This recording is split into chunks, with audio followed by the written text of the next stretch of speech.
இன்னைக்கு நம்ம ரெட்ரோ ரெசிபீஸ்ல ஆடி 18 special variety rice புளியோதரை எப்படி பண்றதுன்னு பார்க்கலாம். ரொம்ப ஈஸியா டேஸ்டியா சூப்பரா பண்ணலாம் வாங்க. இதுக்கு புளிக்காய்ச்சல்ல சேர்க்க வேண்டிய பொடியை முதல்ல ப்ரிப்பேர் பண்ணிக்கலாம். நான் ஒரு பேனை காய வச்சிருக்கேன். அது நல்லா காஞ்சதும் 4 டேபிள் ஸ்பூன் மல்லி சேர்த்திருக்கேன். தனியா 3 டேபிள் ஸ்பூன் கடலைப்பருப்பு, 1 டீஸ்பூன் வெந்தயம், 7லேருந்து 8 வரமிளகாய், 2 டீஸ்பூன் மிளகு. இது நல்லா வறுப்பட்டதும் 1லேருந்து 2 டீஸ்பூன் கருப்பு எள்ளை சேர்த்துக்கோங்க. அது ரொம்ப டேஸ்ட் கொடுக்கும். வெள்ளை எள்ளு வேண்டாம், கருப்பு சேர்த்துக்கோங்க. இது எல்லாமே நல்லா கோல்டன் ப்ரௌன் ஆற வரைக்கும் நம்ம வறுத்து எடுத்துக்கலாம். கொஞ்சம் கூட எண்ணெய் சேர்க்கக்கூடாது. எல்லாமே ட்ரை ரோஸ்ட் தான் பண்ணுறோம். நல்லா வறுத்து இதை ஆற வச்சுட்டு பொடியை அரைச்சிக்கலாம். இப்போ புளிக்காய்ச்சலுக்கு நான் ஒரு லெமன் சைஸ் புளியை ஒரு 1 மணி நேரமாக ஊற வச்சு எடுத்து வச்சுருக்கேன். அது நல்லா சாஃப்டாக ஊறிருக்கு பாருங்கள்.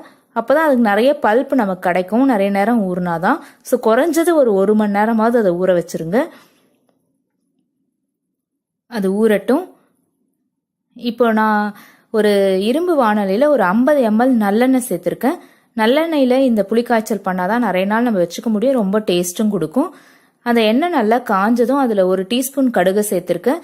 கடுகு நல்லா வெடிச்சதும் 2 டேபிள் ஸ்பூன் உளுத்தம்பருப்பு, 2 டேபிள் ஸ்பூன் கடலைப்பருப்பு, 3 டேபிள் ஸ்பூன் வேர்க்கடலையே சேர்க்குறேன். நான் வறுத்த வேர்க்கடலை தான் சேர்க்குறேன். அது தோல் எடுக்கலனாலும் பரவாயில்ல, அது டேஸ்டாக தான் இருக்கும். கலரும் நல்லா இருக்கும் அது பார்க்கறதுக்கு. அப்புறம் ஒரு 6லேருந்து 7 வரமிளகாவை நான் கிள்ளி சேர்த்துருக்கேன். இது கூட 1 டீஸ்பூன் மஞ்சத்தூள், 1 டீஸ்பூன் பெருங்காயம். இது எல்லாத்தையும் மிக்ஸ் பண்ணி நல்லா வறுத்து எடுத்துக்கலாம்.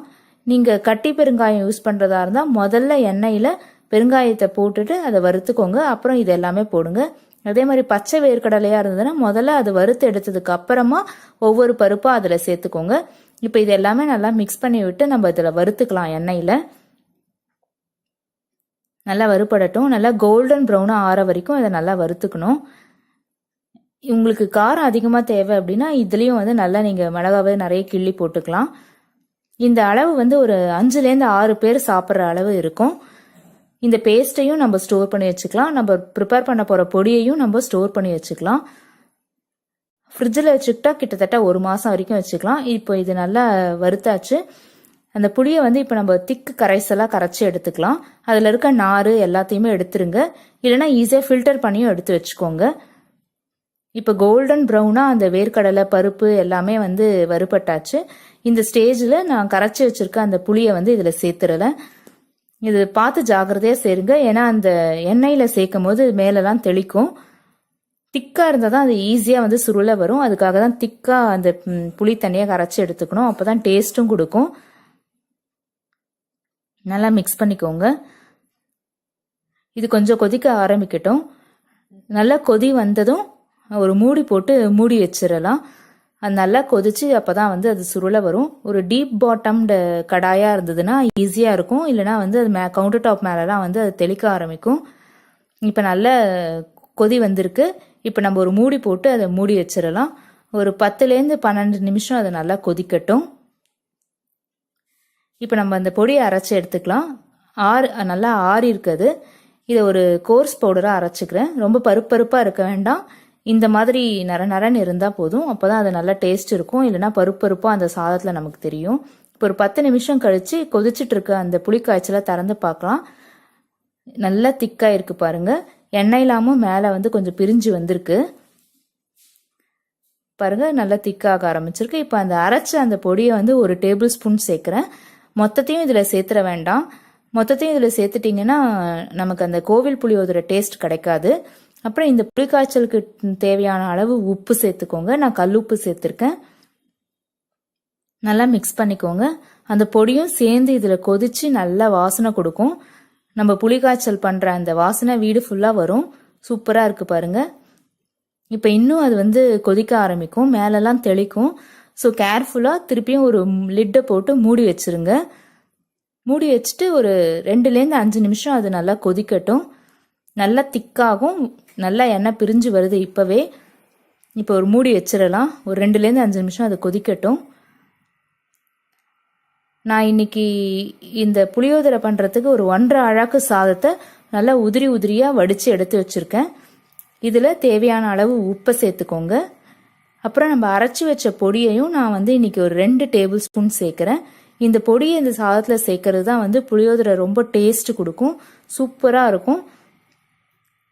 இது புளிக்காய்ச்சல்லே இந்த பொடியை சேர்க்கறத விட இந்த சாதத்து மேலேயும் சேர்க்கும் போது இன்னும் தனித்தனியாக ஆகிடும், நமக்கு நல்ல வாசனையும் இருக்கும்.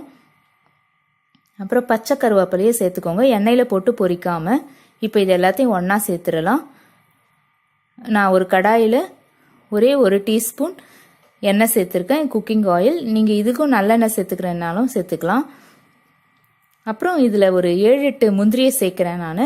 நீங்கள் நிறைய வேணும் அப்படின்னாலும் சேர்த்துக்கலாம், இதெல்லாம் நம்ம இஷ்டம்தான். அது நல்லா வறுபடட்டும் ப்ரௌனாக. இப்போ அந்த புளிக்காய்ச்சல் வந்து நல்லா கொதிச்சாச்சு. அதை ஆஃப் பண்ணி வச்சுருக்கேன் நான். இது நல்லா வறுபடட்டும்.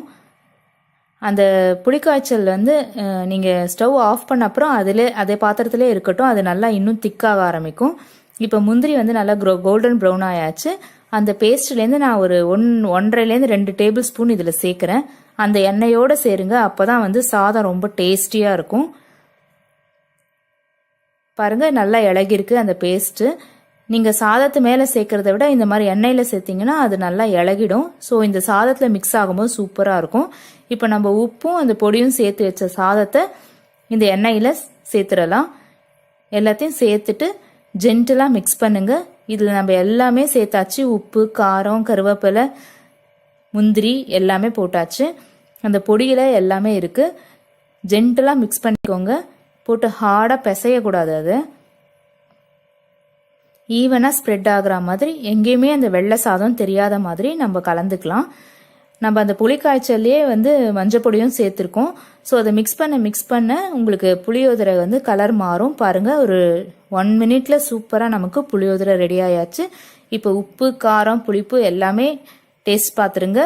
எது தேவையோ அதை சேர்த்துக்கோங்க. பேஸ்ட்டோ இல்லை பொடியோ இல்லை உப்போ இந்த ஸ்டேஜில் சேர்த்துருங்க. சூப்பராக நமக்கு புளியோதரை ரெடி ஆயாச்சு. இந்த புளியோதரை பண்ணுற வீடியோ உங்களுக்கு பிடிச்சிருந்ததுன்னா லைக் பண்ணுங்க, ஷேர் பண்ணுங்க, சேனலை சப்ஸ்கிரைப் பண்ணுங்க, மறக்காம நோட்டிஃபிகேஷனையும் ஆன் பண்ணிக்கோங்க. இதை நீங்களும் இந்த ஆடி 18க்கு ட்ரை பண்ணி பார்த்துட்டு எங்களுக்கு கமெண்ட் பண்ணுங்க. ஈஸியாக பண்ணுற இந்த புளியோதரையை நீங்களும் செஞ்சு பார்த்துட்டு என்ஜாய் பண்ணுங்க. தேங்க்யூ.